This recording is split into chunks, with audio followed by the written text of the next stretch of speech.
Hello everyone, welcome back to my channel. ఈరోజు మీకు నా జీవితంలో చీమల నుండి నేర్చుకున్న ఒక చిన్న కథ మీకు చెప్పబోతున్నాను. అదే మా అమ్మ మాకు చెప్పిన చిన్న చీమ నేర్పిన పెద్ద పాఠం.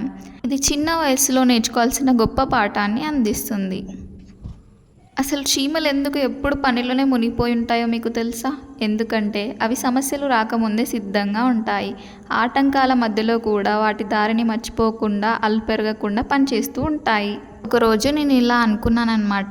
ఈరోజు నేను ఎన్నో పనులు వదిలేశాను. పాఠాలు చదవలేదు, పుస్తకాలు తాకలేదు, కాలమంతా ఆటల్లో గడిపేశాను. రోజు మొత్తం ఎలా గడిచిపోయిందో కూడా తెలియదు.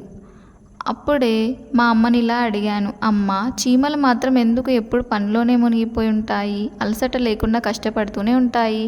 అయితే మా అమ్మ అప్పుడు ఇలా అందనమాట, తల్లి, ఒకసారి చీమల గ్రామంలో కొన్ని చీమలు ప్రతిరోజు కొంత తిండి తీసుకువచ్చి దాచేవి. మరికొన్ని చీమలు మాత్రం ఇంకా సమయం ఉందని ఆటలాడుతూ పుష్పాల వెంట పరిగెడుతూ కాలం వృధా చేసేవి. కొద్ది రోజుల తర్వాత భారీ వర్షం పడింది. పని చేసిన చీమలకు తినడానికి తిండి ఉంది.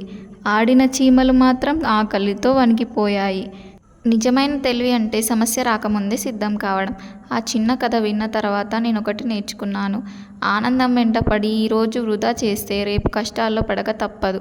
చీమలు కష్టపడతాయి ఎందుకంటే అవి సమస్యలే రాకముందు సిద్ధంగా ఉంటాయి.